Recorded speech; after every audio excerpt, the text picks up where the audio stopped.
Hello and welcome to the Boardmen Don't Get Paid podcast. We are on to week 7 in NFL this week.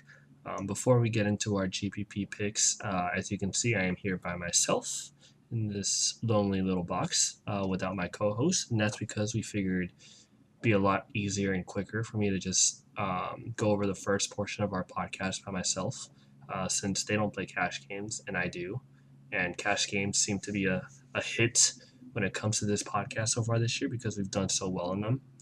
Um, yeah, so without further ado, I will be talking about my cash game lineup and then recapping all of our lineups in GPPs before moving on to my cash game kind of locks for the week. Yeah, let's get right into it. First off, here's my cash game lineup. Pretty straightforward. It wasn't the best week in cash for me. Something that I need to think about going forward is I played Malcolm Brown in cash, but I completely avoided him in GPPs. The reason why is I figured he would be a good cash game play if 60% of the people rostered him and he fails and I also roster him, it's not going to hurt me because 60% of people also had him as well. But if 60% of people had Malcolm Brown, he goes off, and I'm part of the 60% that, part of the 40% that don't have him, and he goes off, then I'm already at a huge disadvantage to the other 60%, and that will really hurt my capabilities in cashing for the week in these head-to-heads and double ups. Um, I played Malcolm Brown. I did not play him in GPPs. I thought he was too thin and too high risk of a GPP play. So I faded him there. Moving forward, maybe I should think about how to build my lineup better. Like if I felt like I wasn't gonna play Malcolm Brown in GPPs, maybe I just shouldn't play him in cash if I knew that he wasn't gonna be that great of a play. I don't know. It's still a lot different process building cash. Maybe I'm okay with playing Malcolm Brown. I'll have to think about stuff like that going forward. I kind of it was a very hard week in cash games this week because there was not that much value anywhere. So the reason why I managed to cash this week is because I played all the chalk running backs. I think Fournette, Brown, and Bell were the three main running backs you saw in most cash game lineups. But then and Austin Hooper was the main tight end you saw in cash game lineups. But where we went differently is I decided to play Julio Jones, Larry Fitzgerald, and Preston Williams as my wide receivers.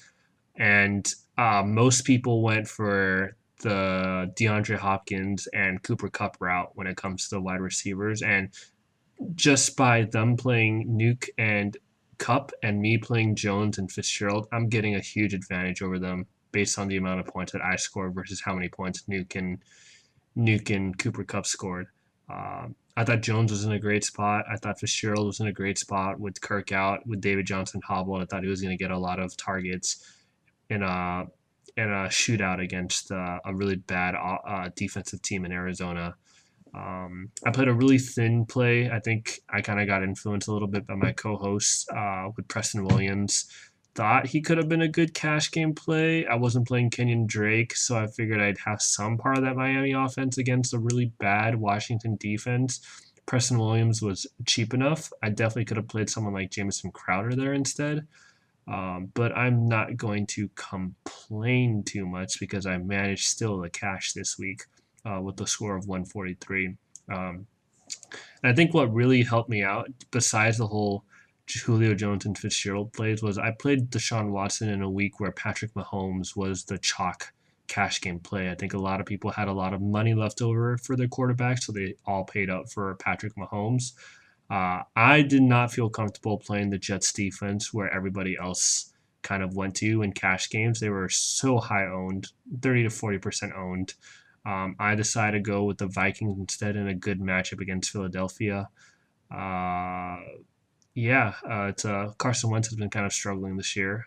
Minnesota's going back home, and I had the salary left over to play them. They got me 9 points. I said that I was going to play the Vikings, I think, in our earlier podcast episode, and I stuck with them throughout the week.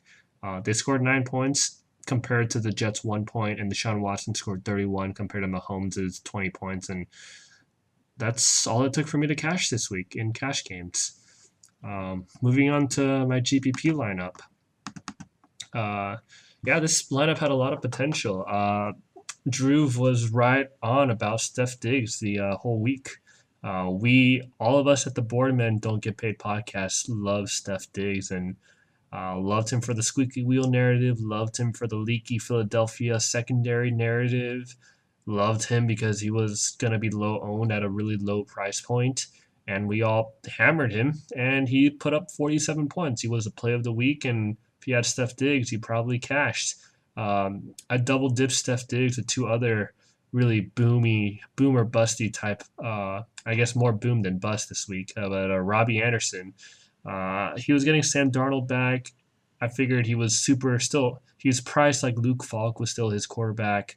And yeah, he went off for a 90-yard touchdown. That's all he needed to get to 26.5 points at almost 4K dollars, I think was his salary. So Robbie Anderson, 4K, like give me that every week. Like he has such a huge ceiling, especially with Sam Darnold as his QB.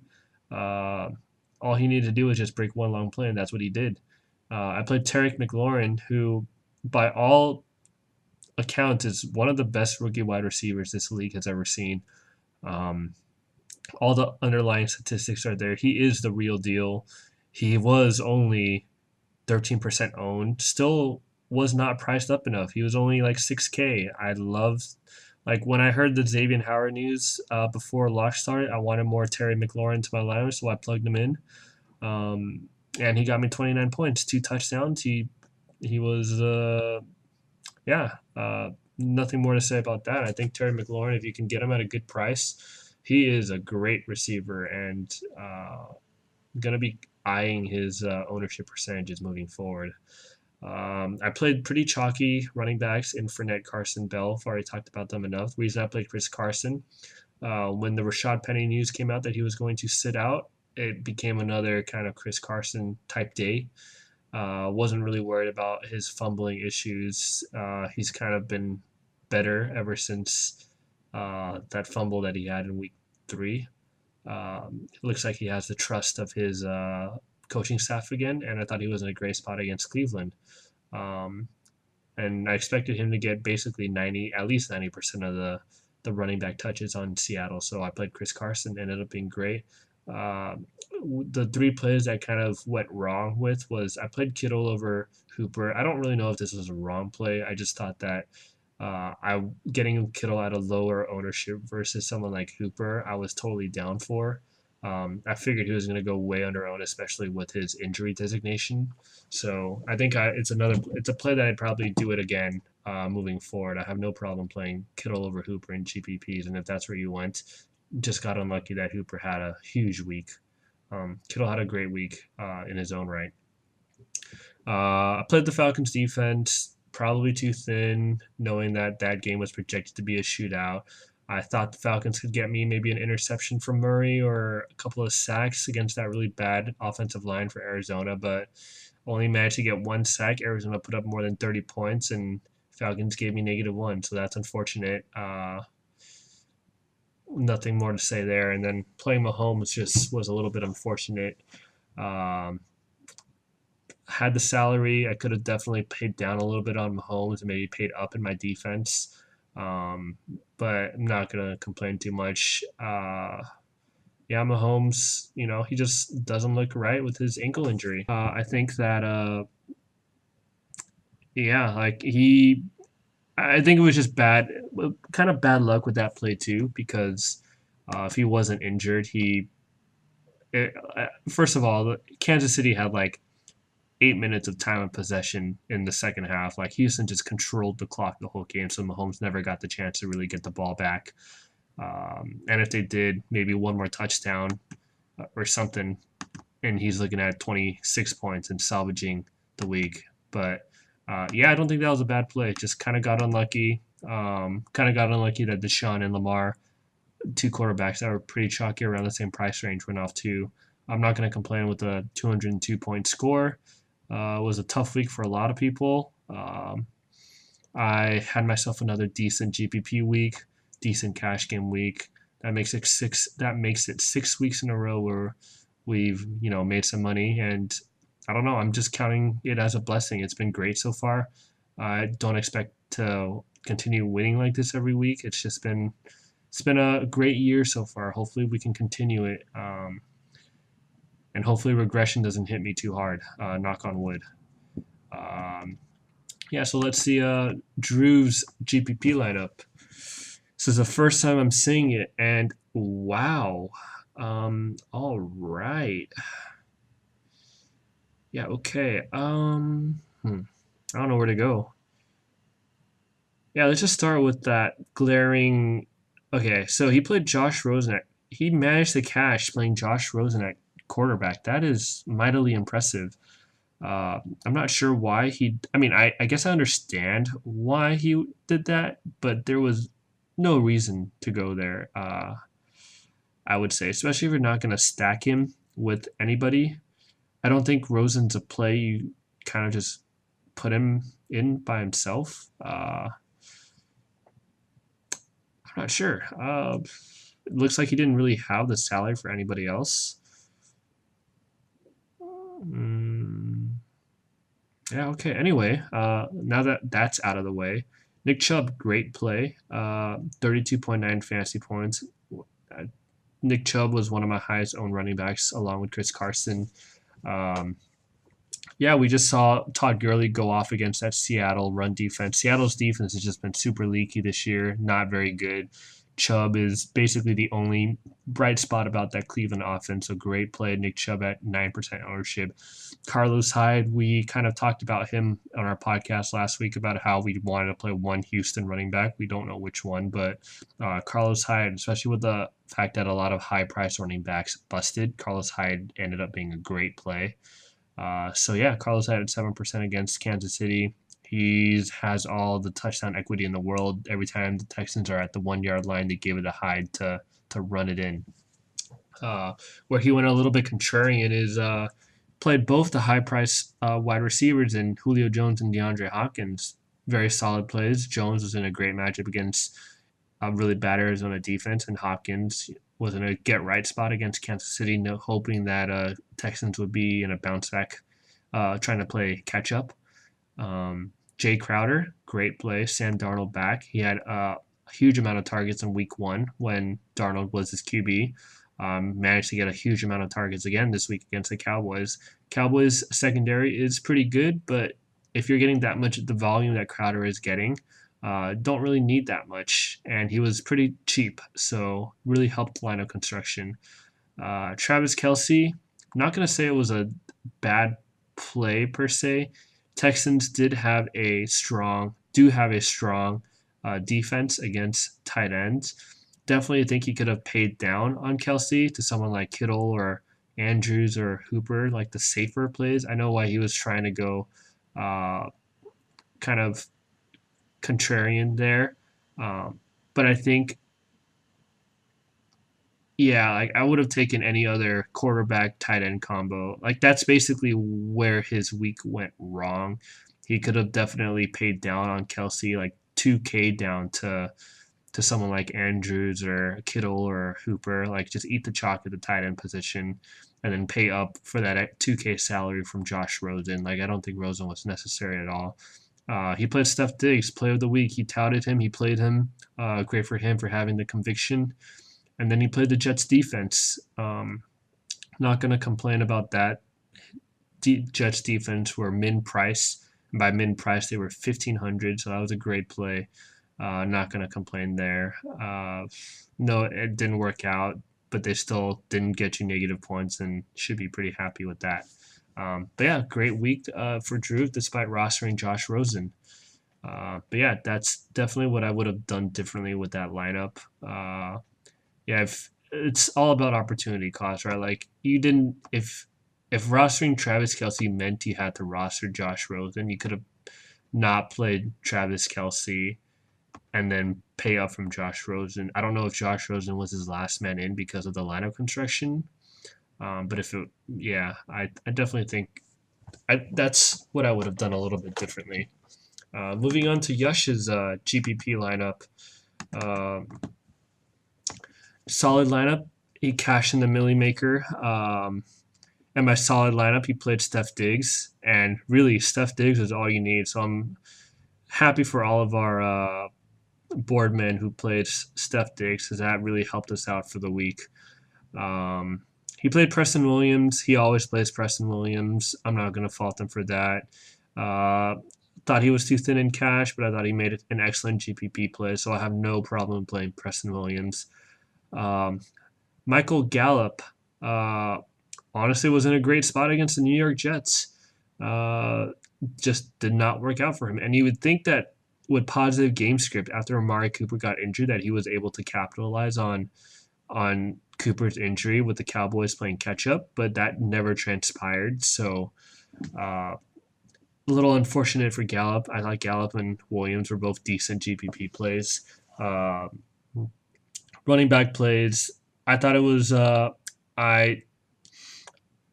he played Le'Veon Bell. No issue with Le'Veon Bell. I think that was a solid play. You could have played him in GPP and cash. He was in a great spot against the Cowboys defense that just gave up about 50 fantasy points to Aaron Jones.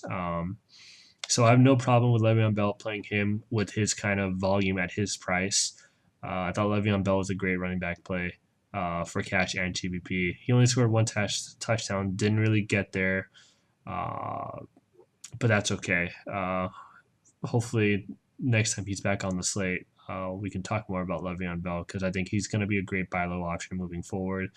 He played Alvin Kamara. I thought was a pretty I think that was a pretty decent play in GPPs. He had that injury designation, so that would already lower his ownership a lot. And he was only 9% owned. And anytime you can tell me you're getting Alvin Kamara at 9% ownership when he's basically the premier running back option on the slate, like you're either playing Kamara or Ezekiel Elliott at a premium price where he's not even getting like 100% of the carries. He's like getting rested every once in a while. So I thought Alvin Kamara was a decent play. Just didn't really get through for you this week if you played him. Just unfortunate. No problem with Alvin Kamara. Problem I do have though is Derrick Henry. I personally never like playing Derrick Henry. He just doesn't get the PPR points that you'd want from your running back.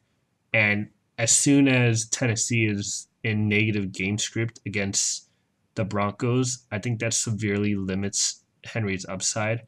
Yeah, I understand why he played him because Denver's not been very good against the run. But I thought that his price was too high for a guy who doesn't really catch the ball. And like that line was Denver was favored, I believe, or it was a pick'em line, and just did not feel comfortable. Like I'd rather play Derrick Henry when I see that the line is like Tennessee -5 or -6, knowing that they're going to be favored in the game because I can at least project positive game script. But Derrick Henry is someone who isn't like a game script agnostic player, so anytime it's a close call, it just becomes too thin of a play, really. So I probably wouldn't have gone to Henry with a lot of other running back options who are, 12% owned for Henry isn't like super low. Like that's a pretty high percentage for Derrick Henry. I thought there was a lot of other running backs around his price that probably were in better spots with better touch projections. Matt Ryan, sharp play. We've talked about him the last week, how the guy has a high floor because of how bad Atlanta's defense is. Another game where Atlanta was playing catch up, and like Matt Ryan is basically the new Blake Bortles. He is garbage time king this year. Great play, 20% owned, 34 fantasy points.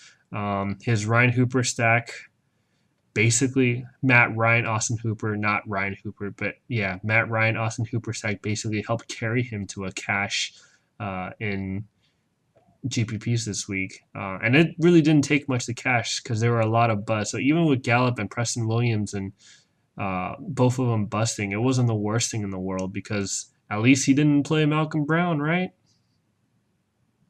Yeah, anyway. He played the Chiefs defense. Understand the play. 5 points is we talked about this a lot on the podcast where Chiefs can like Houston can score 30 points, but the defense that you play against them can still score a decent amount of points because of the amount of sacks and that Deshaun Watson's susceptible to. So yeah, great week again for the Boardmen. Great lineups. Look forward to recapping your lineups and giving some good feedback. Hopefully, I did your lineups justice this week. And let's move on to our cash game portion. And uh, for the future, like we don't want to talk. I don't want to go too in depth about it because it is Wednesday and lots of news. Like last week, there was so much news that came out as the week went on that made some plays just not the best plays, or that opened up volume or value somewhere else. Like we talked how the Kamara injury or the Malcolm Brown injury or the David Johnson or Todd Gurley injury or the David Johnson injury can influence the slate. And there's stuff like that might influence this slate too. But I just want to kind of go over quickly where I think the cash game plays are currently at 2 a.m. on a Wednesday, where those values are for this week. First off, quarterback, we have, I think Matt Ryan against the Rams at home is a great play. Matt Ryan's just proven that he's going to be a great cash game option because he has such a high floor because the Falcons are so bad. So yeah, Matt Ryan is a great play. Lamar Jackson's a great play every week. I have no problem if you want to play Lamar Jackson in cash. Russell Wilson is MVP front runner. Great play against Baltimore. I think they're both still a little bit too cheap. Um, yeah, he's the one that's been carrying the offense. I think either of those three are very solid in cash games. Uh,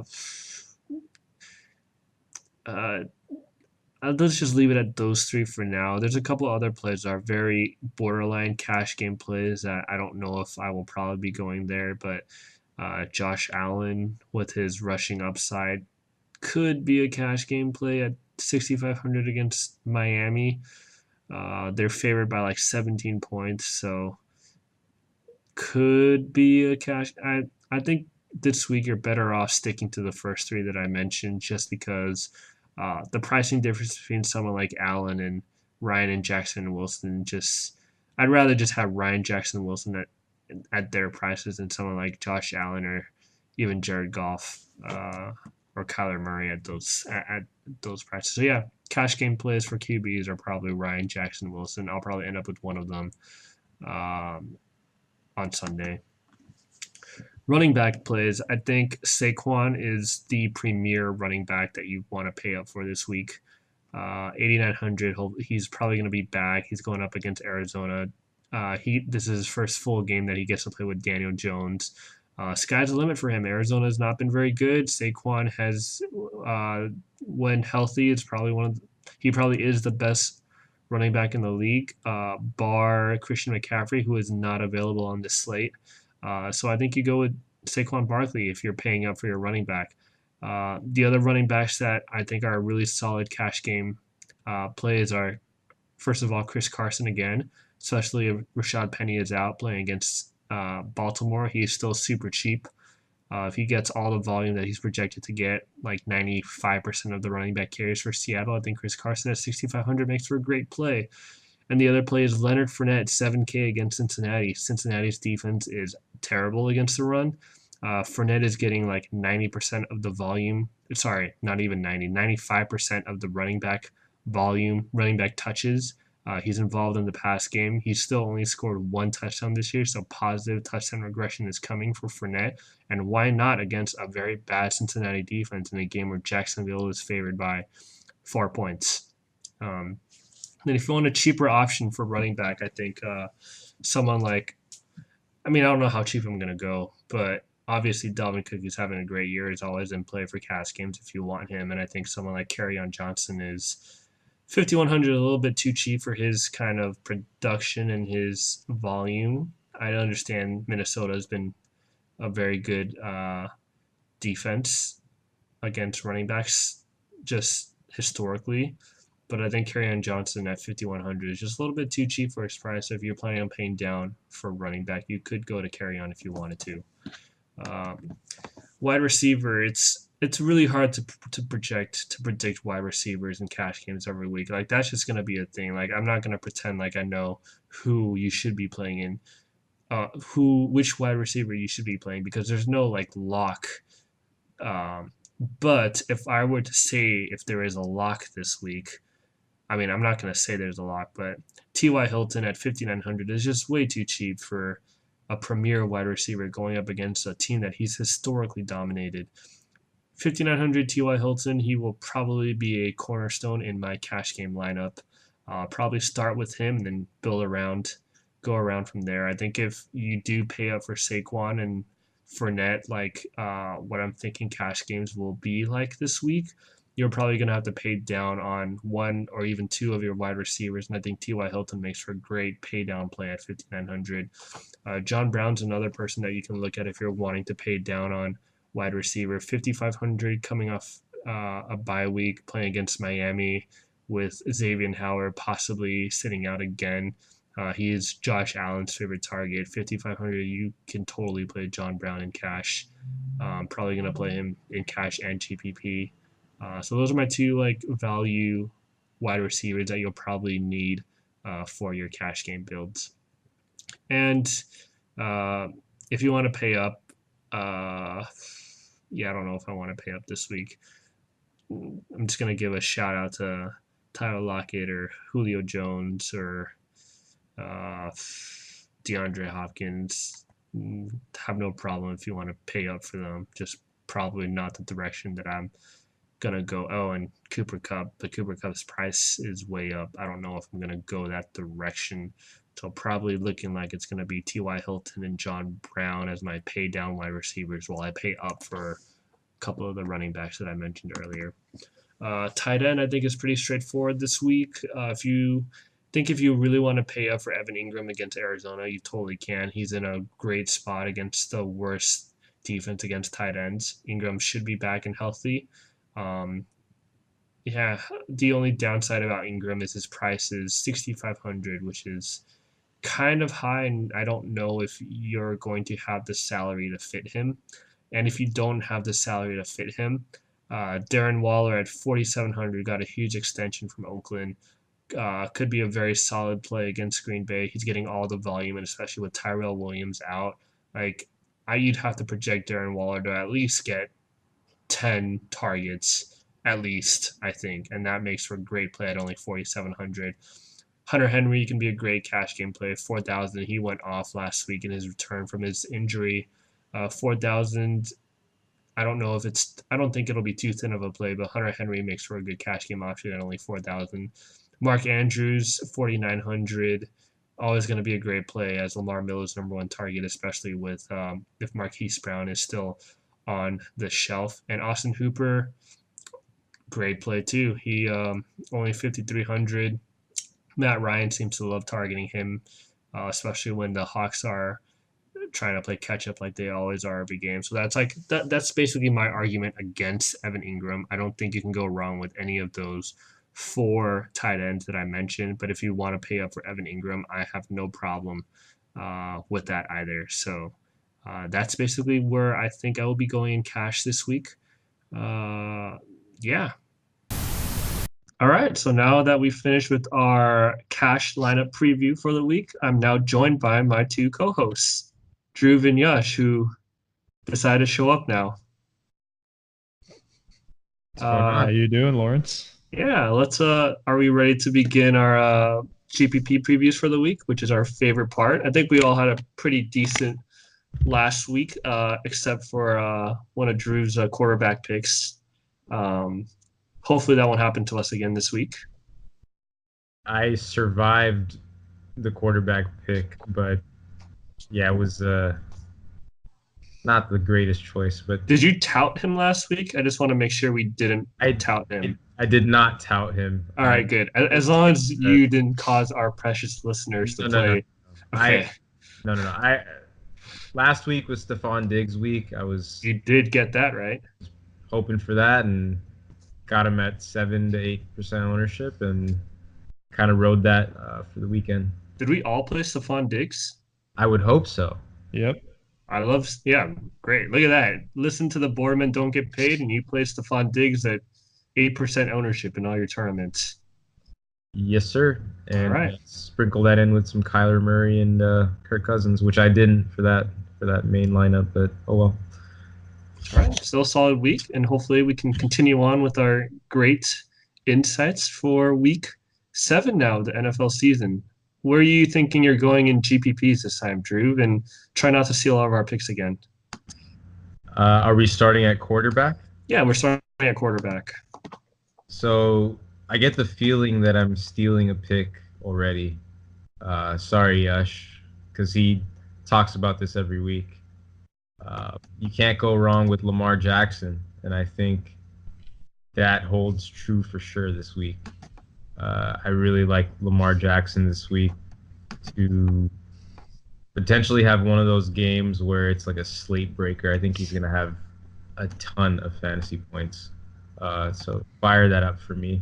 The other quarterback that I'm looking at is this is probably not going to be in my main lineup, but if you want to take like a kind of a shot in the dark, I think Daniel Jones is looking kind of enticing to me. I know Patrick Peterson's coming back, but the pace of that Cardinals offense mixed with the rest of that defense being not that good. Hashtag analysis. Is setting up for a potentially juicy matchup for Daniel Jones. Saquon Barkley back, Evan Ingram back, potentially Sterling Shepard back. They're at home. That could be similar to his Bucks performance. You're not scared about return of Patrick Peterson? One man does not a defense make. I love Patrick Peterson, but he's going to take away one of their receivers, but they just got Saquon and Evan Ingram back, so good luck with that. I like it. Yush, or are you just going with one QB this week? Or sorry, you have two. All right, two QBs. That's your limit. We're done with you. Unless you have another one. Are you good with two? slowly working my way down to one. Ultimately. All right, we got two QBs from Drew this week. Yush, who's your QB of the week for GPPs? We already mentioned a lot of great QBs in cash, which you can play in GPP, but the GPP play for me this week is Gardner Minshew, the second.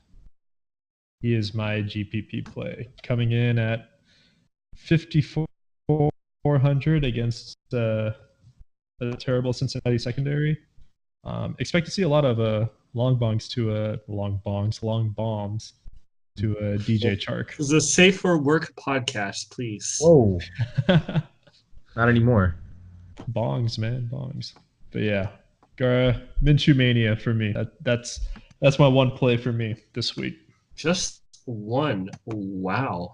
Well, if we really look it back, I said it a few episodes ago that Lamar Jackson's always a great play. So if you want, you can count him as my second play. But I'm only going to be touting one quarterback this. So we've got 2 votes for Lamar Jackson already. So probably won't go there.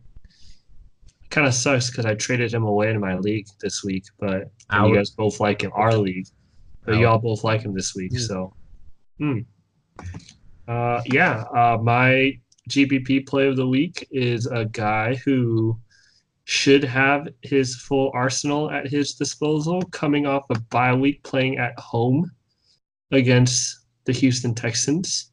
It's Jacoby Brissett. I think that 5,600 is too cheap for a guy who has 20-point upside.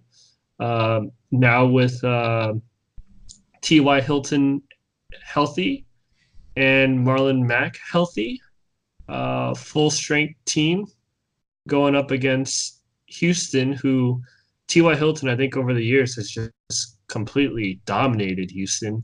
I don't see why that would change at all this week. I forgot who. Oh, well, I guess the Houston I don't know if the Houston defense shut down the Chiefs or if Mahomes' injury shut down the Chiefs last week. I wouldn't even say the guy shut down. Mahomes had a bad game and still put up 21 points last week. But yeah, Brissett can do it with his legs, and I love QBs that have touchdown equity with their feet.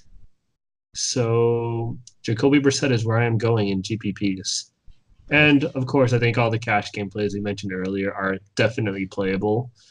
And then the other QB that I like this week that is probably going to go under owned because of the other cheaper, better QB options is the other QB in the same game, Deshaun Watson, who has basically, he has 35-point upside on a good week. And if that game shoots out, you're going to have two QBs that can score with their legs, with their full arsenal of receivers going back and forth. I like both QBs from that game.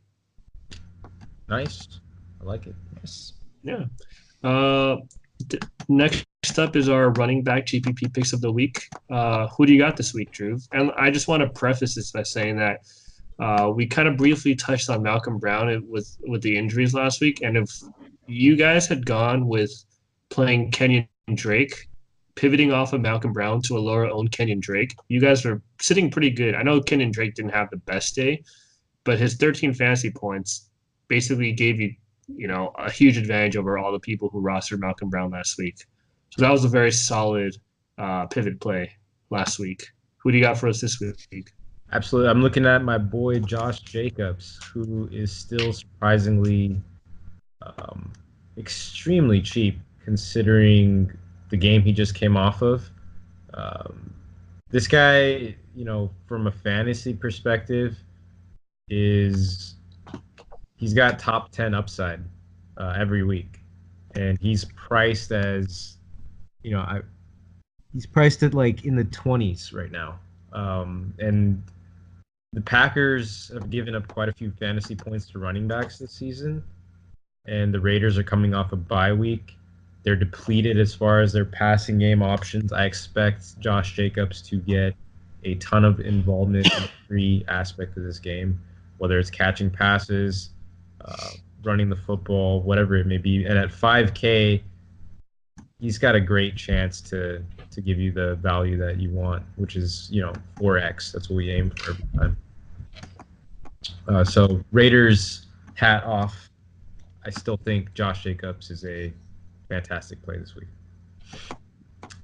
And my next play, I think this is a really, really juicy matchup for a guy that has a huge workload. Leonard Fournette is looking like he's in a fantastic spot against the Cincinnati Bengals this week.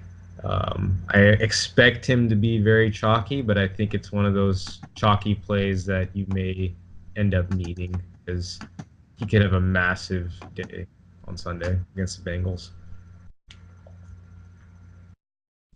Nice. Fournette's been killing it lately. Like last week was a down week for him. And he still put up 17 fantasy points. Seems like his floor this year is basically, 15. I think that's a pretty solid floor for a guy who's only priced at 7K and getting all the receiving work and the rushing work. I mean, you got to look at snap percentage, and the only person, I believe the only player currently getting more snaps than Leonard Fournette at running back is Christian McCaffrey. Yeah. And the best part is, like, touchdowns are coming, hopefully, eventually, for Fournette. Has he scored? He's scored, like, one touchdown so far this year, right? He's getting a ton of yards, and he's getting a ton of catches. Yeah, so that people didn't anticipate him getting, but he's getting a ton of passing game involvement this season. And against the Bengals, I would imagine that he's going to have a really good chance to get a touchdown this week. And the thing with I think DraftKings is doing a good job with the algorithm or whatever they have going on there. His price has slowly gone up, even though he hasn't scored a touchdown yet, and I think it's well deserved. So price of 7K, that's like the David Johnson range now. Except they raised David Johnson's price this week, so now Johnson's now in the Dalvin Cook range. Yeah, and I guess Leonard Fournette's in his own range this week. Yeah, but I think Josh Jacobs would be my mid-range value play. I think Leonard Fournette is the must-have chalky play for the week. Yeah, I'm good with that. Yush, who do you have for your running backs this week? Well, my main target is Chris Carson from Seattle. There you go. He's had 3 straight games of over 100 plus rushing yards. He's knock on wood hasn't fumbled in the last 3 games. Hopefully that continues. And I think, with the what's his name, Disley going down, Carson could be targeted more in the passing game. I feel like that's going to open up a few targets for him, whether it's just checkdowns or they're actually running screenplays. So he's only at 6,500. I don't think they've really raised his price. I mean, he was 6,000 last week, but even at 6,500, I'm gonna roll with him again. I feel like he's in a great spot, and this is the same team that got torn apart by Nick Chubb a few weeks ago. Yeah, so definitely. he's my main play. If I were to pick a second, I wouldn't mind rostering Frank Gore, and because I hold up, I gotta go only puke roster real him. fast. 1 sec, let me go puke and I'll be right back. I would only roster him because What, you don't believe and in I the know revenge game? Come on. exactly. It's the revenge game. I would only roster him because it's a revenge game against Miami. I mean, it would probably be better if it was like against the 49ers, but yeah, I mean, he's not. If, like I said, if I were to choose like a second running back, that I would heavily tout as a GPP play. I think Otherwise, I'll probably just go up and play it safe with Dalvin Cook. I think because of the return of Singletary and the lack of pass game involvement, I think this week in particular, it would be hard for me to take Frank Gore, even though that game is going to be a blowout most likely. But I think Singletary is going to get quite a bit of involvement this week, and not having any. I mean, Frank Gore is so dependent on either getting that 100-yard bonus or getting a touchdown that it becomes really difficult for me to go there.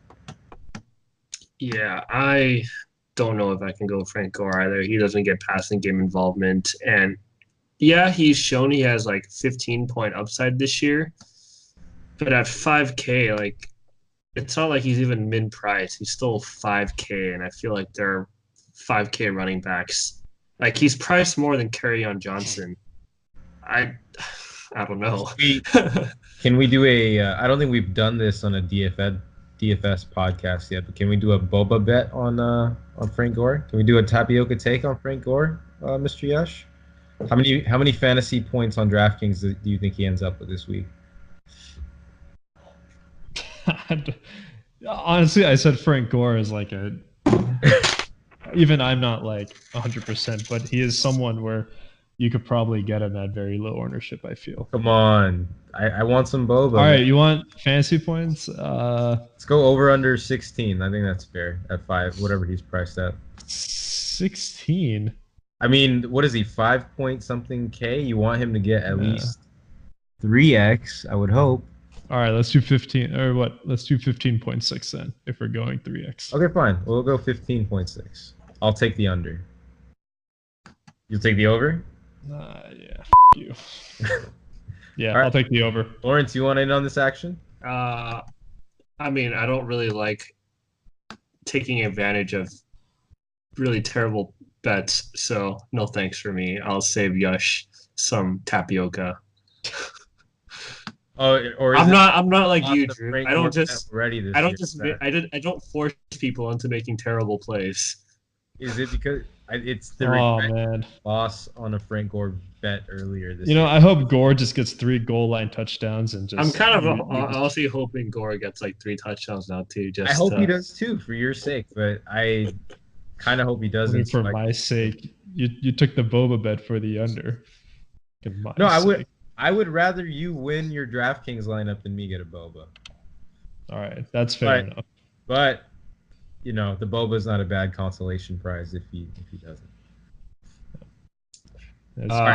Moving on. Lawrence, what are Sorry. your Yeah. Moving on. I have one running back that I'm just gonna keep touting every week until literally people start rostering him, and that's David Johnson, who I think I've said like the last 5 weeks in a row. I don't know. He's made me money the last 5 weeks. I don't know why he isn't more like owned. Are you He's not his concerned lowest. What? Are you not concerned by the injury report? I mean, he was injured last week, wasn't he? Game time decision. Still That's scored true. 28 fantasy points. That's true. His floor this year has been basically 18. There was one game where he got hurt, came out, and had to go and miss half the game. Scored 8 fantasy points there. But his floor this year has literally been 18. He's so involved in the passing game. Like he's getting like 6 receptions. That's like a 6 points right there. It's PPR. He's amazing in PPR. I mean, Yeah. And like Yeah. he still hasn't really shown a ceiling game yet. Like this dude's like rushed for like 30 yards every game. Like he just needs to break a long one. He has the potential to break a long one. And uh he's playing against the Giants this week, who just aren't really good defense. So I like David Johnson every week. This is another week that I still like him. I think he's going to be lower owned because of his price. People would much rather want to play Dalvin Cook in a better, safer spot, and people would much rather play someone like Fournette or Chris Carson. Yeah, so I might go back to my David Johnson, and my second running back that I'm playing for the week is a combination of San Francisco 49ers running backs. I think both are very, very viable in GPP. They're playing against the Redskins. They're both priced in the lower 5,000 range, which is still super cheap. San Francisco's good. They should win against the Redskins. Their defense has been solid. I think it's a great correlation play. You can play either of those running backs with the SF defense. And yeah, I think Tevin Coleman seems like he's monopolized all the goal line red zone carries, and he's the guy that you'll want to have if they're down at the 5 and they need to score a touchdown, because they basically just run the ball with him every single time. Run with them twice and maybe target one time to George Kittle or something, but that's basically been their red zone offense. And then Matt Breida, his YPC is like historical. Like I think it's like his yards per carry is I think one of the most all time now. Like he's like up in the Jamal Charles range. This guy is amazing. This guy breaks off 50-yard runs, breaks tackles, high spark score, all the things you guys want in in a running back. And if there's ever a game where he's gonna break one for like 60 yards and a touchdown, like he's gonna get limited carries compared to Tevin Coleman, but I would not be surprised if he breaks a long one for a touchdown this week. And at only 5K, he gets you a 70-yard touchdown run. Like you are sitting very pretty. So yeah, those are my 3 running back picks. Question for you. Yep. Would you roster them both in the same lineup ever? I'd probably not, just because I don't really like targeting. Like it's the whole thing is with like, would you ever roster? It's like if one does really well, you're kind of cannibalizing the other's production a little bit. So if you think that, like, I think the safer play is obviously Tevin Coleman because he's going to get the goal line carries and whatnot. But if you like, same reason why I played Robbie Anderson last week. Like, if you think he can break a long one, he's going to make value for you, like, regardless. And I think it's the same situation. Whereas, like, last week I played both Jamison Crowder and Robbie Anderson. If Jamison Crowder is like the safe play, he's going to get the volume and the PPR touches and whatnot. And Robbie Anderson's the guy that you play because you hope he breaks a long one. I think it's this kind of same thought process behind it, where Tevin Coleman's kind of the safe play and Matt Breida's the one that you play if you think he's going to break a long one. But to be clear, you're putting them in separate lineups. Yeah, I mean, if you want to really go contrarian, I'm not going to recommend it. You can play both together because San Francisco has shown the capacity that I think it was just 2 weeks ago with when Tevin Coleman came back and played Cleveland. I think like Coleman had like 25 or 30 fantasy points, and then Breida had 30 fantasy points. So like they could both technically go off. I'm not banking on it, Yeah. but at least they've shown that it's possible. Some So possibility of that. yeah, exactly. Okay. So Fair. those are Just my to know your two. thoughts on that. Yeah, those are my 2.5 running backs for the week. Wide receivers. Drew, who you got? So I suspect that I'm stealing your play here because you already mentioned his quarterback, but T.Y. Hilton is looking like a home run in this game. I think he's completely healthy, and like you said, he's historically done pretty well against the Texans. Fun fact, actually, I went to on my annual sports trip with my friends, Mr. Lake, Shaw, and Girk. Shout out to them. 2 years ago, we went to go see the Houston Texans versus the Colts in Houston, and T.Y. Hilton went way off that game, and that was also with Jacoby Brissett at the helm. So, why can't it be done again? And I think like you said, he's owned this team for quite some time, and Yeah. I would imagine that he's gonna put up a good stat line on Sunday, and his price point is really, really juicy. Yeah, just week 14 last year, dude had almost 200 yards receiving, put up 31 fantasy points without a touchdown. So Yeah, I lock him in. My next one, this is going to be a little bit contrarian because he hasn't performed like his counterparts, but I think this is Brandon Cook's week. The Falcons' pass defense is nothing to be scared about at all. So give me Brandon Cooks this week. I looked at some of the PFF data. His projected matchup at cornerback is looking like a turnstile, and I imagine at that price point, he's got a really good shot at having one of his best games of the season. So give me Brandon Cooks this week as a pivot from Robert Woods, and I'm fading Cooper Kupp at that price point because he's getting pretty up there. yeah, I mean, I really like Brandon Cooks too. I like that play a lot. I think it feels eerily similar to the Will Fuller play of 2 weeks ago when the Stephon Diggs play of last week. It just seems like he's finally priced low enough and he's due for a breakout. And this could be it against Atlanta. Yeah, I definitely think this is the week for him. And my last pick, 3. yeah, because you got to start 3 wide receivers. That's what it says on here, right? Okay. So my last pick, this is my super duper contrarian sleeper. The Raiders are depleted at wide receiver right now. Somebody has to catch a pass or some passes, not named Darren Waller or Josh Jacobs. And your Buffalo Bills just traded someone to the Raiders last week. And I believe this guy is going to be their number one receiver this weekend. And that is Zay Jones, who is priced at 3,100. Basically just needs to have a ball to hit value. And I think he's going to need it because I don't think the Raiders are going to win this game, and they're going to have to throw the ball a little bit more than they'd like. So I really like Zay Jones at 3,100. Don't lock that in yet. Let's make sure he actually plays because that hasn't been confirmed yet. But if he is locked in, I mean, 3,100, give me that all day. DraftKings has a little like crown achievement stuff that you can kind of collect as the season goes on. And there's one that says like roster player less than 3,500 that gets you like 20 fantasy points. Well, maybe this is the week I complete that because I don't think I've rostered a player under 3,500 who's gotten me that much so far. Yeah, we'll see what happens. I mean, Bills fans don't like this guy from what I've read, but I think he's in a really good spot, particularly if he actually ends up starting, which from the Raiders writers that I've been following, I believe he's in a good spot to do that.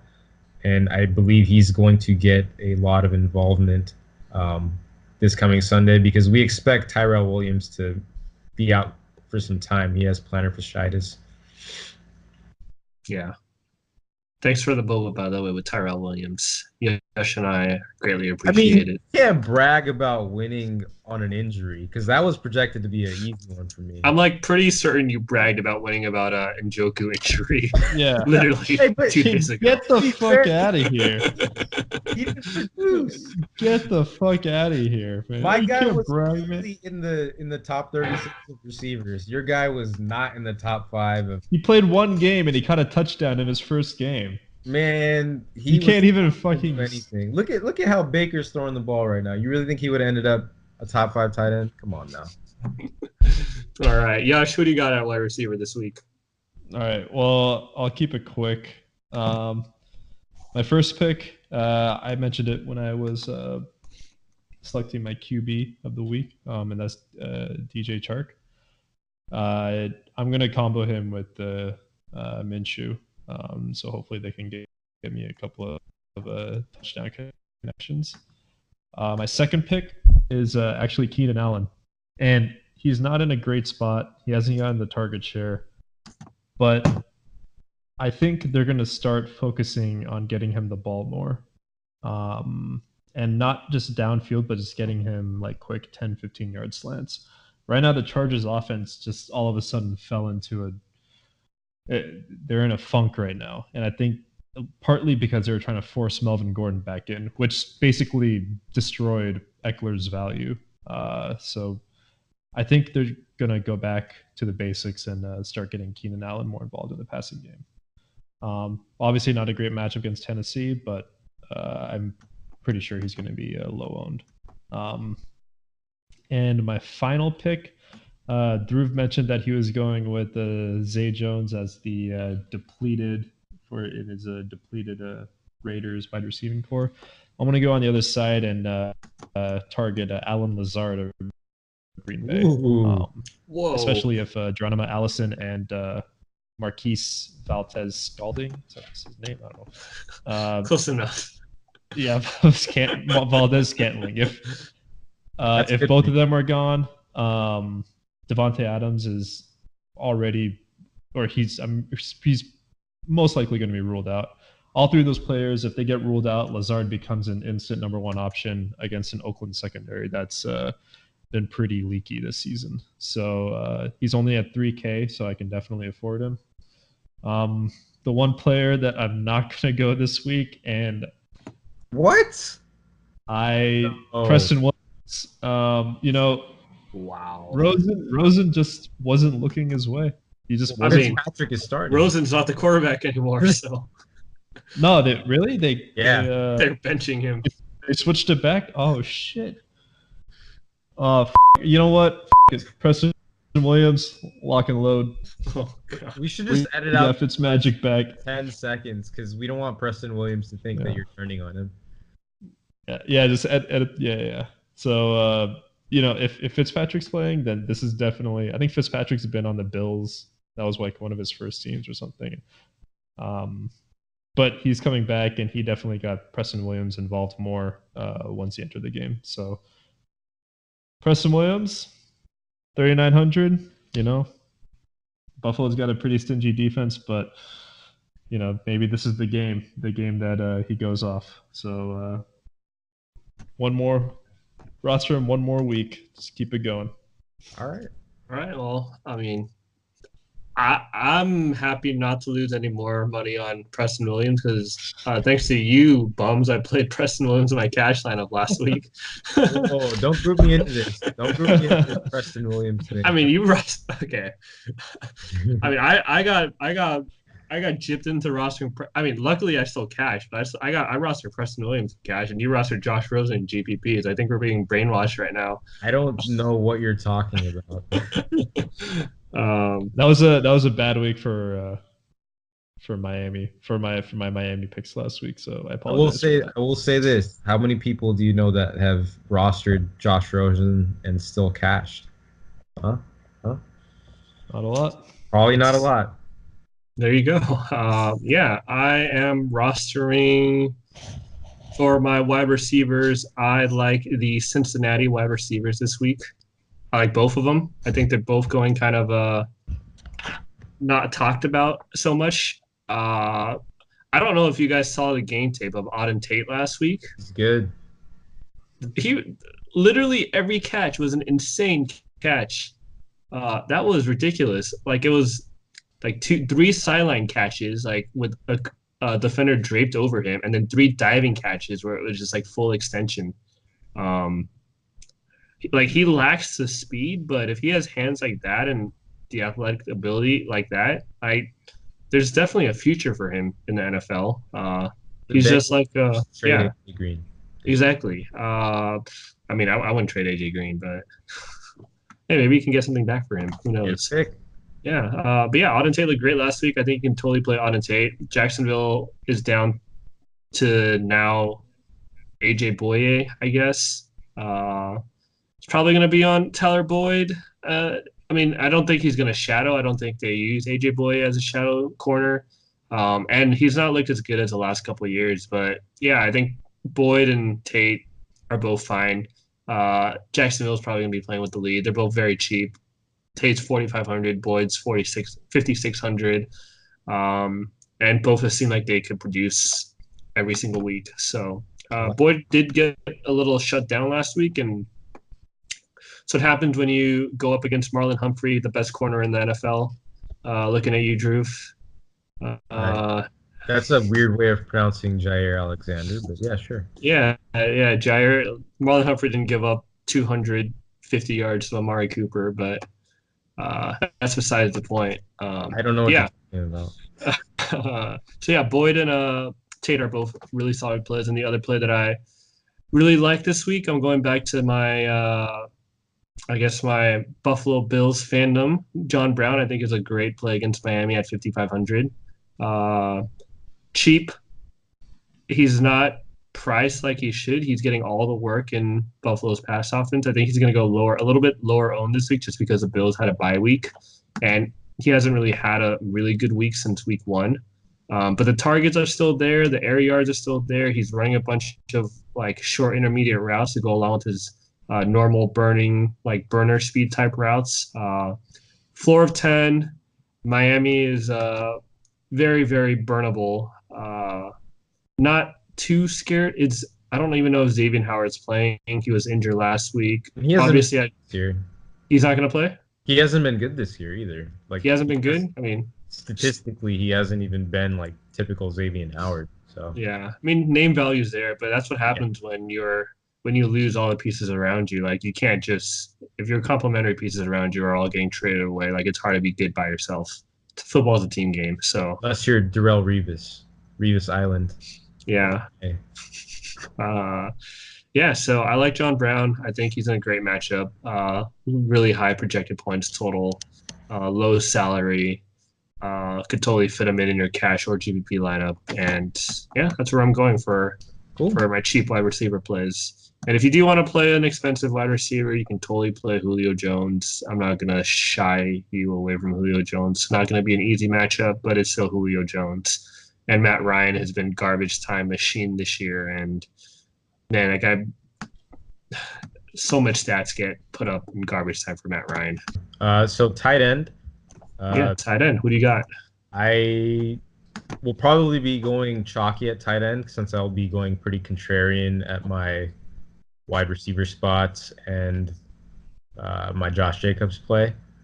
I think that aside from Tyler Eifert, every single tight end has killed the Arizona Cardinals. I think you alluded to this in your cash lineup as well. Evan Ingram is just looking like a really juicy matchup this week, especially if I play Daniel Jones. That's a must stack for me. And then the other one, if you're trying to get value, Hunter Henry just came off like a 30-point game, priced at 4K. That's relatively cheap for what he is capable of producing. I mean, he's priced lower than Jimmy Graham, which is kind of a joke. I think in about 2 or 3 weeks, Hunter Henry will start hitting that 5.5K and above range. So might as well grab him while he's 4K. That's a solid play. I feel like this week there's not really that many tight ends to talk about, so I'm very curious who Yush has as his tight end picks now that you took two of the better plays on the slate. Yeah. I mean, the play that I was going for was Hunter Henry, but I don't know. You gotta stick to one, man. You can't be fucking firing off half the lineup. Hey, that was my flat. Honestly, like the from Kittle to Waller, you can't go wrong with any of them, and then Hunter Henry. So whoever you deem fit, they're all in good spots. So if you got the extra cash, go up to Ingram. If you don't, stick with Henry or Waller. So yeah. Yeah, my tight end picks this week. I'm probably gonna play it safe. Like I can literally just say all the tight ends that are probably in my player pool this week, and it's gonna be Henry, Hooper, Andrews, Waller, and Kittle and Ingram. I think I just covered every tight end that I'd probably play this week. I totally thought that Henry Hooper was like a new tight end. Henry Hooper, Andrews, Waller, and Kittle Ingram. If you, I'll say if you really wanted to go like contrarian and not pick one of the 6 that we just listed, I think Darren Fells. Oh man, I was just about to go there. I think I wasn't gonna say Darren Fells. Yeah, shout out UC Irvine. I wasn't gonna say Darren Fells, but I was gonna say one of the Houston tight ends could be a very good, deep contrarian pick. And Akins like Akins, yeah, I think. I don't know. It's one of those things where it seems this year Watson has been looking at his tight ends a lot more than he usually does, and he's not really looking at Hopkins for some reason. And these tight ends are getting a lot of targets. I think they've combined to get I'm just going to throw a number out there, but I think it's about 18 targets that's too much. Probably like 15 targets the last 2 weeks, which is still a lot combined. See, 9. So 13 targets the last 2 weeks. Yeah, that's a lot of targets for the tight end position for Houston. So I think Fells is definitely a deep sleeper if you want to go there. He has shown upside, and he got 7 targets last week. And I think Akins is a good, even super contrarian pick. But I probably just like a caveat, I probably won't go there. I think the 6 tight ends that I named are probably going to be the 6 in my player pool. But if you want to, these are plays that I consider Drew type plays, the ones that are less than 1% owned. So yeah, that's Nice. probably it. You guys have anything else to add about tight ends? No. Not for this week, but just a situation to monitor because I'm always plugged in on my Raiders. The wide receiver position is pretty dead for them, and they've been running a lot of 2 tight end sets. So Foster Moreau is a name to monitor in the coming weeks. Last 2 weeks, he's had decent games. He may emerge as an option later on in the season. It's a little thin this week, but I think he's going to start getting a lot more involvement in the coming weeks with the Tyrell Williams news. You're just hitting us with all these Raiders sleeper facts. It's my team, man. It's my team. You saw what I've done in those preseason showdowns with the Raiders. I know my squad. Yeah. All right, defenses. Who are we playing this week? Give me the Bears, 3K. I think Alvin Kamara may not play in this game. Bears coming off a bye, disappointing loss against my team. And I know Akeem Hicks is not going to play, but they still have, my estimation, the best defensive player in the NFL. And got a lot of solid pieces around him still. They'll be at home, not a dome game. So I think the Bears are in a good bounce back spot this week. Solid. You just got one defense? I will start just picking one. All right, solid. Glad you chose a good defense. Yash, who do you got this week for your defense? I got the Chargers at 3,100. The way that both teams are playing, it's going to be an ugly game. And the added bonus is that we have a great, the Chargers, I am a Chargers fan, so we have a great punt returner in Desmond King. So there's a high chance that we could get a couple of kickoff returns for touchdowns or punt returns for touchdowns or interception returns for touchdowns. So high chance. High chance. 2 games ago, when Rivers threw a pick 6 in the end zone, when they who the did lose to? Anyways, Desmond King got a punt return touchdown to sort of nullify that that interception in the end zone. So it's just going to be an ugly game, and I feel like you could go either Titans or Chargers, but I'm going with my hometown team. Yeah, so for my defense, I got nothing for you guys. Play whatever defense you want to play this week. There's a defense priced at 1,500, and there's a defense priced at 1,700. I'm not going to name their names. It's like saying Voldemort and Harry Potter, but there's 2 defenses that are priced at 1,500 and 1,700 respectively. If you need the room, you could totally go there. Let me tell you that Josh Allen fumbles the ball like no other. So there's a very good chance that Miami could. But does he fumble the bag? That's all that matters. He could fumble the bag here. You never know. But he is very turnover prone. So Miami at 1,500 could very well be a sneaky play. And this Washington Redskins defense put up 5 fantasy points against New England 2 weeks ago. 5 at 1,700. That's a big deal. Solid. That's a big deal. That's a big deal. 5 points against New England. If they get that much against San Francisco, I mean, there's a chance.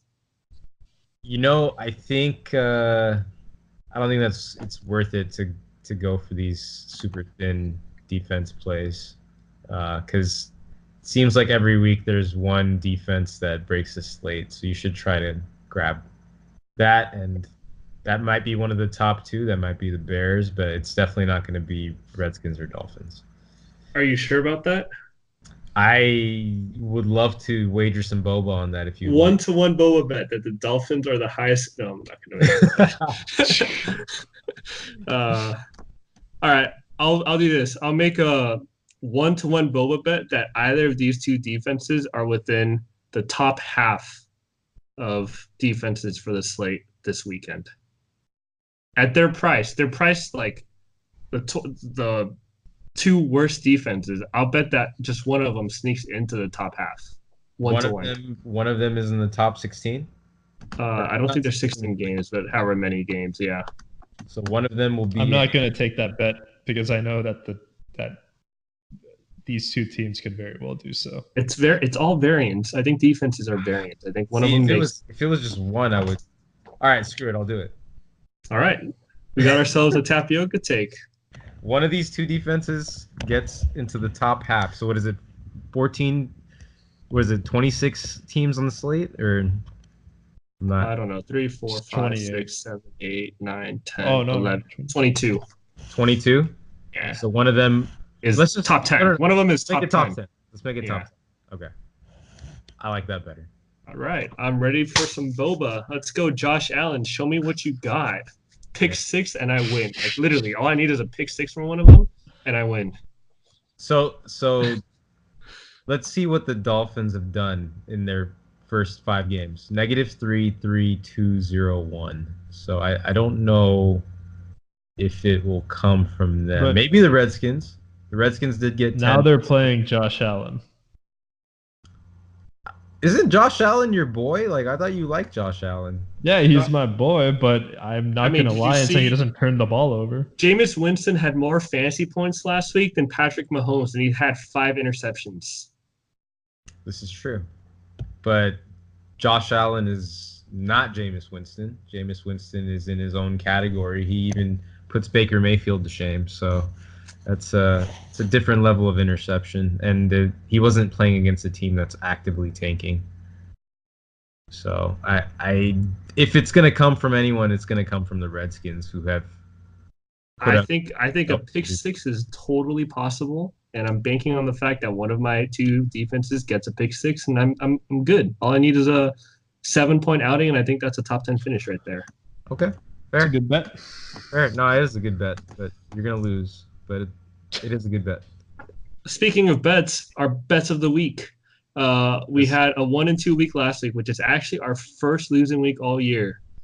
It's actually kind of impressive. We went 6 weeks without having a losing week. So, but Drew and I both lost our bets. My Browns decided they wanted to shit the bed after coming out and leading by like 20 points after 2 quarters. Baker Mayfield, I don't know what happened to him. He just forgot how to play football in the second half. And the Falcons just doing more Falcons things this year and losing when they shouldn't be losing and being bad when they shouldn't be bad. I don't know how you not win, or I don't know. That was just a pathetic display of football last week. Seems like I've been saying that about the Falcons for the last 3 years, but 2 Yeah, years, 3 Yeah. years. that was brutal. Yeah. So who do you guys got for this week? This is a game that is got a lot of implications as far as playoffs, and it's also the game of the week for Sunday night. So the Eagles at the Cowboys. I will be taking the Philadelphia Eagles at +3 Sunday night, following Mr. Doug Peterson's confidence.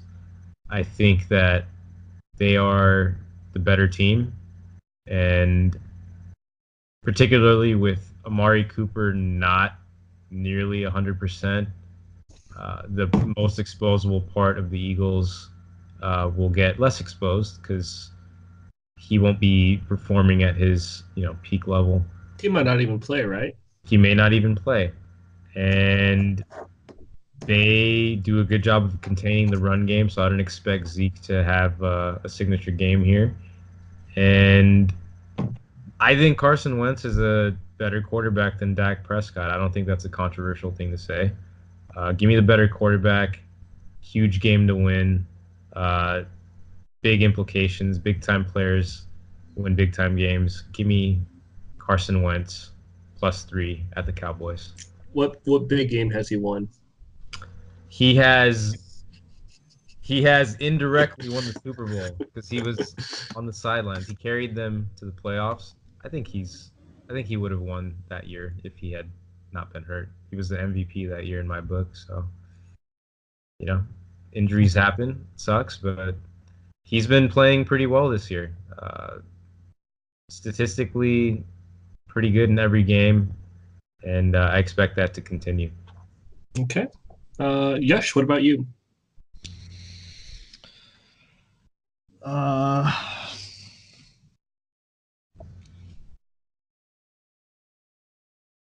I never.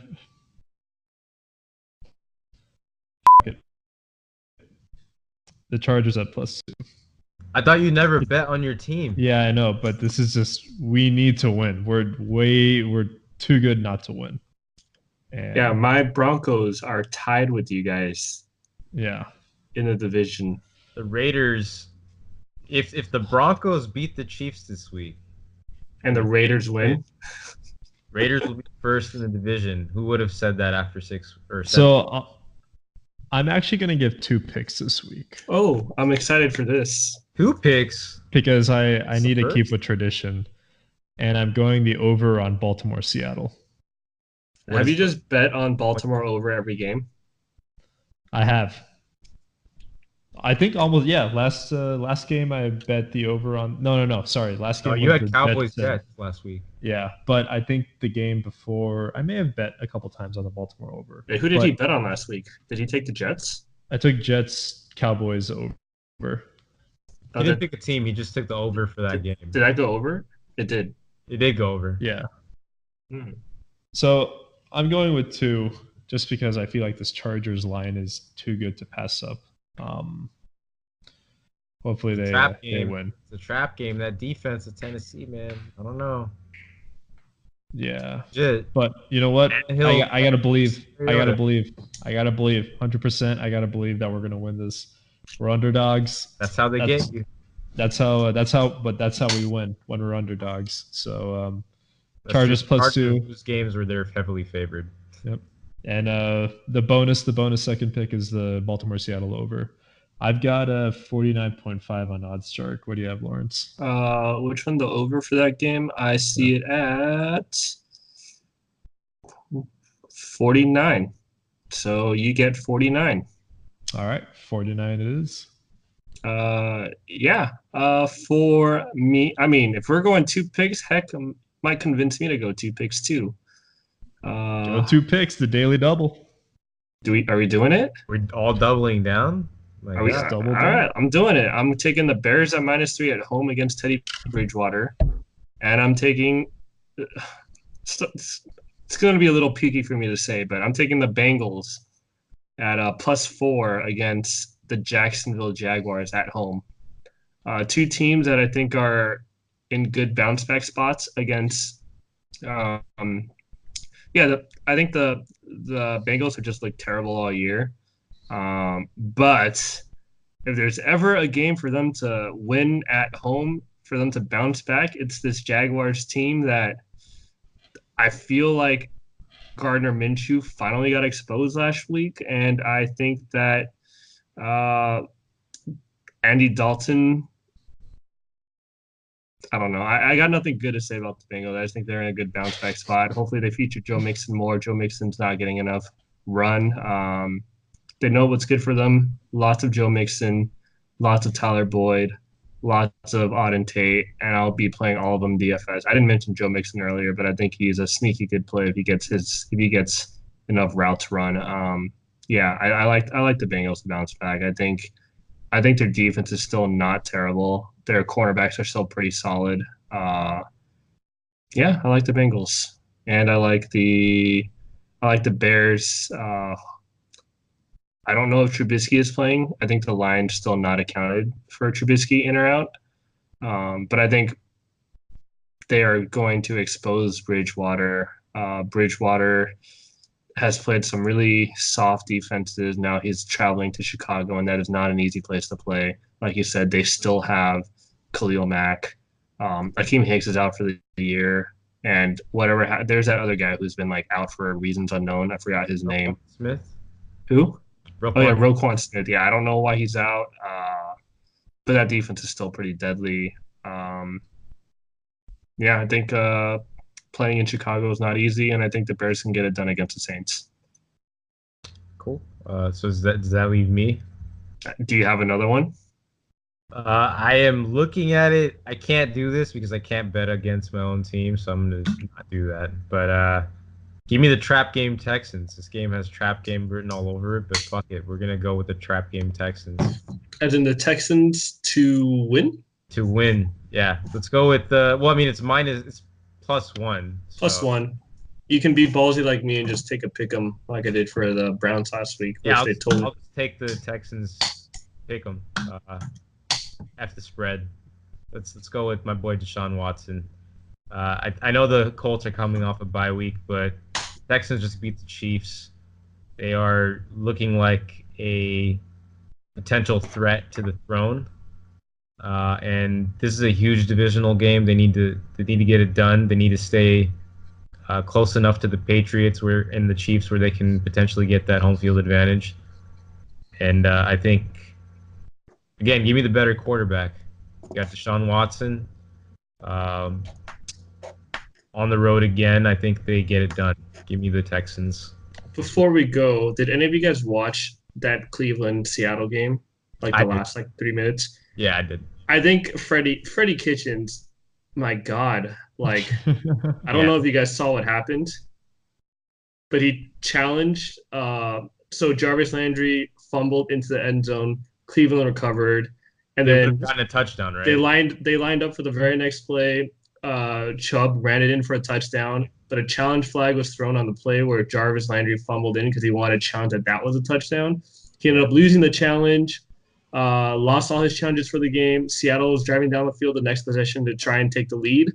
And there was a catch that was definitely not a catch, but they couldn't challenge it because it wasn't within 2 minutes. And they had used their last challenge on that useless play where they didn't need a challenge. And that catch would have not been a catch, and Seattle would have had fourth down rather than that 20-yard completion for the first down. I'm not going to defend Freddie Kitchens, but in this instance, is it on the coach to don't they get that called in from upstairs to make that decision to challenge, or is that entirely on them? It was like a bang bang play. Like it, I don't know. Like it was. I think the bigger thing was the fact that they literally scored the touchdown on the next play. It's like they were from like the half-yard line. Like they could have just banged it in two more times because it was like a first down play and would have gone anyway. Like I feel like you probably could have used your challenge in a better spot. But I guess why not? Maybe he thought that was the last challenge that they were going to use. But he's like, it's not been a good look for him. His play calling has been really questionable this year. Browns are just completely underachieving. I wouldn't be surprised if he's on the hot seat pretty soon for some kind of change. He might be on the chopping block, and when they come back, there's a really good chance that they get destroyed by the Patriots off this bye week. So yeah, so we'll see. Hopefully, something's got to change there in Cleveland for a lot of fantasy players' sake. Except if you're a Nick Chubb owner. I think if you're a Nick Chubb owner, you're pretty happy. But everybody else, if you own a share of the Cleveland offense, probably hope something changes there. Absolutely. Yeah, so it wraps up our week. You want to send us out? No. Sure. It's been another good episode. Roster Zay Jones this week. Deep sleeper of the week. And hopefully we have another successful week. And we are risking it all. We made 6 gambling picks. So we could go well above 500 or fall below it. So hopefully we keep up the success with the betting. But it's been another fun episode. See you guys next time. Take care.